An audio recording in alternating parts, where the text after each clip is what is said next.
তো যাই হোক, যেহেতু তারা রাজনীতি করেন, রাজনীতির এই কথাটা রাখতে পারেন। ১/১১ পরে সরকার আসছে। তারা দলের সঙ্গে থাকছেন, পরবর্তীতে এমপি হয়েছেন, মন্ত্রী হয়েছেন, আবার এখন নিরাপদ জায়গাতে আছেন। তো এভাবে দলের মধ্যে, দলের ভিতরে, দলের বাইরে মানে তার সম্পর্কে তার যারা আপনজন, সে আপনজনরাই তাকে প্রচণ্ড ভয় পান। জামাতের অনেক লোকের সঙ্গে তার সম্পর্ক ছিল। বিএনপির অনেকের সঙ্গে তার সম্পর্ক ছিল।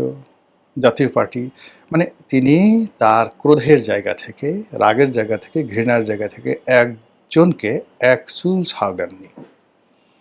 ২ নম্বর হলো যে তিনি যে বিষয়গুলো প্রতিশোধ নিতে চেয়েছেন, তার সুযোগ হওয়া মাত্র সেই প্রতিশোধের একটা সিঙ্গেল জায়গাতে তিনি ছাড় দেননি।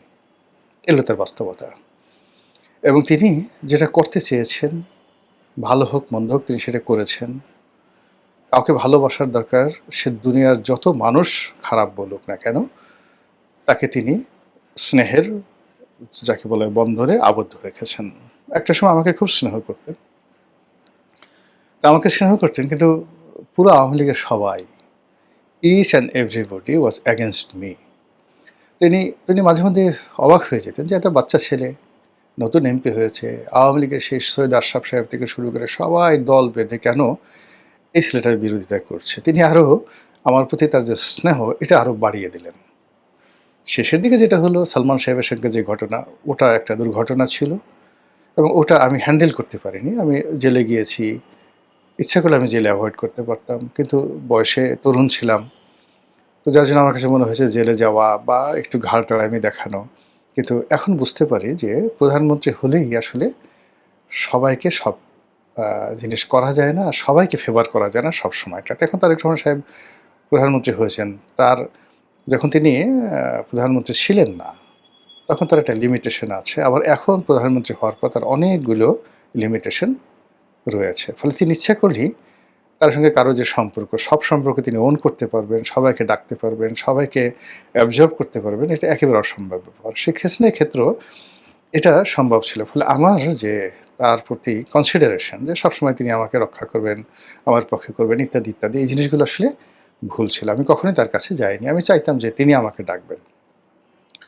তো এনিওয়ে, যা হোক, এখন যেটা হলো যে তার এই যে প্রতিশোধ গ্রহণ করার যে ক্ষমতা, এটি প্রবল, এটি ব্যাপক।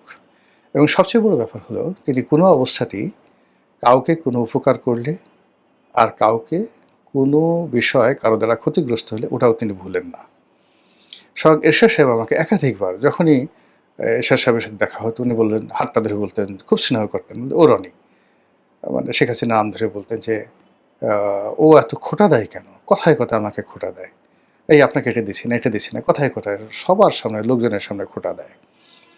এরপরে এই যে ধরেন ওনার দলের যারা নেতাকর্মী আছেন, যাদেরকে যে কাজটি দিয়েছেন, উপকার করেছেন, একটা কন্ট্রাক্ট দিয়েছেন, তিনি কথায় কথায় তাদের সবাইকে একেবারে লোকজনের সামনে খোঁটা দিতেন। এটা করে দিছি না, এই তোকে এটা দিয়েছি না, তোকে এটা দিয়েছি না, ইত্যাদি, ইত্যাদি। তো সেই শেখ হাসিনা যদি বাংলাদেশে আসেন, তাহলে তার সারা জীবনের সেই চরিত্র, তার সঙ্গে এই গত ২ বছরে যা কিছু হয়েছে, প্রতিটা জিনিস আপনি নিশ্চিত থাকেন, তার যদি মতিভ্রম না হয়, ব্রেন যদি পুরো নষ্ট না হওয়া যায়, নিউরন যদি বেইমানি না করে, তাহলে তার যে প্রতিহিংসা অতীতের যে কোনো সময়ের চাইতে কয়েক গুণ বাড়বে। এবং এজন্যই আমরা যারা তারা কাছে থেকে চিনি, আতঙ্কটা ওখানেই। এখন শিরোনামে আসি। প্রথম হলো যে আওয়ামী লীগের যারা অন্ধভক্ত, শেখ হাসিনাকে যারা জানেন, বিশ্বাস করেন এবং শেখ হাসিনার ভাগ্যের সঙ্গে যাদের ভাগ্য জড়িয়ে গেছে, এখন এমন একটা জায়গাতে কোটি কোটি মানুষ পড়ে গেছে যে তারা ইচ্ছা করলেও জামাতে যোগদান করতে পারছে না, ইচ্ছা করলেও বিএনপিতে যোগদান করতে পারছে না। এই কারণে মামলা দিয়ে, মোকদ্দমে, বাড়ি ঘর লুট করে এমন একটা অবস্থা করে দেওয়া হয়েছে এদের সবাইকে প্যাক করে মেড ইন, যাকে বলা হয় আওয়ামী লীগ, আওয়ামী লীগের তৈরি সামগ্রী হিসেবে বানিয়ে দেওয়া হয়েছে। কোনো একটা উইন্ডো খুলে রাখা হয়নি, আইদার আওয়ামী লীগের রাজনীতি করবে অথবা আওয়ামী লীগ ছেড়ে বিএনপিতে আসবে, এনসিপিতে আসবে, জামাতে আসবে। এদের সংখ্যা ৬ কোটি। এই লোকগুলোর স্ত্রী, পুত্র, সন্তান, ব্যবসা বাণিজ্য থেকে শুরু করে সব কিছু প্রতিপক্ষ ব্যবহার করছে, কিন্তু তাদেরকে ওন করছে না। ফলে এই লোকগুলোর কাছে এখন শেখ হাসিনা অতীতের, অর্থাৎ তিনি যখন ক্ষমতায় ছিলেন অনেকের অভিমান ছিল, রাগ ছিল, ক্রোধ ছিল, আর এখন বলছে যে না, আমার জীবনের বিনিময় হলো শেখ হাসিনা বাংলাদেশে আসুন। এই লোকগুলো 100%, এরা শতভাগ শেখ হাসিনাকে চাচ্ছে বাংলাদেশে। দ্বিতীয় যে গ্রুপটি আছে, সেই গ্রুপটি ধরেন বিএনপি, জামাত, অন্যান্য যারা আছেন, তাদের একটা বিরাট শ্রেণী যারা না না আসবে না, সবার সামনে বক্তব্য দিচ্ছে এটা ইম্পসিবল, এইভাবে কেউ আসছে নাকি, দুনিয়াতে এরকম কোনো ঘটনা ঘটেছে নাকি, এ ধরনের কথাবার্তা বলবে। কিন্তু রাতে যখন স্ত্রীর সঙ্গে আলোচনা করবে, সন্তান সন্ততির সঙ্গে আলোচনা করবে, ঠিক সেই সময়ে তার মনে হবে যে শেখ হাসিনার জমানাতে আসলে তার সঙ্গে কি করা হয়েছে, যদি আসে তাহলে কি হবে, ইত্যাদি ইত্যাদি। এবং দেখবেন যে আজকে খুব সংগ্রামী বক্তব্য দিলেন অনেকে, কালকে আর সে সংগ্রামী বক্তব্যটা দিচ্ছেন না, এবং কথা ক্ষণে ক্ষণে পরিবর্তন হচ্ছে। এই যে শেখ হাসিনার আশা নিয়ে যে ক্ষণে ক্ষণে যাদের ভাষা পরিবর্তন হচ্ছে, এদের সংখ্যা 50-50 যারা আছেন তাদের সংখ্যা কিন্তু খুব বেশি নয়। বড় জোর 1 থেকে 1.5 কোটি লোক আছেন যারা এরকম 50-50 মনে করেন, আর 6 কোটি 100% মনে করেন। আর অন্যান্য যারা তরুণ আছেন, সেটা এনসিপির হোক, অন্যান্য যারা হোক, তারা যারা বক্তব্য দেননি, কিন্তু তাদের এই গত 2 বছরে যে কর্মকাণ্ড, ভিডিও ফুটেজ, অডিও ফুটেজ এবং রাষ্ট্রযন্ত্র এত শক্তিশালী, আপনি দেখেন কবে একজন মাজেদ বঙ্গবন্ধুকে হত্যা করেছেন, তাকে রাষ্ট্র খুঁজে বের করেছে। কবে মেজর মুজাফফর পালিয়ে গেছেন এবং জিয়াউর রহমানকে হত্যা করেছেন, এই রাষ্ট্র তাদেরকে খুঁজে বের করেছে।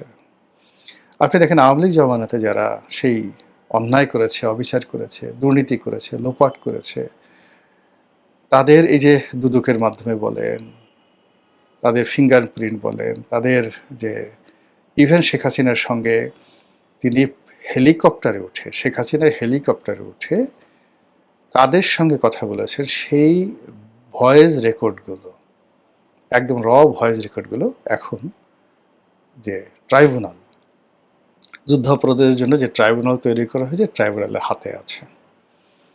এবং এগুলো শেখ হাসিনার যারা আপনজন তারা কিন্তু মুছে দিয়েছিলেন মূল হার্ড ডিস্ক থেকে, কিন্তু কী করে যেন প্রযুক্তির মাধ্যমে এই পুরো জিনিসগুলো রিকভারি করা হয়ে গেছে।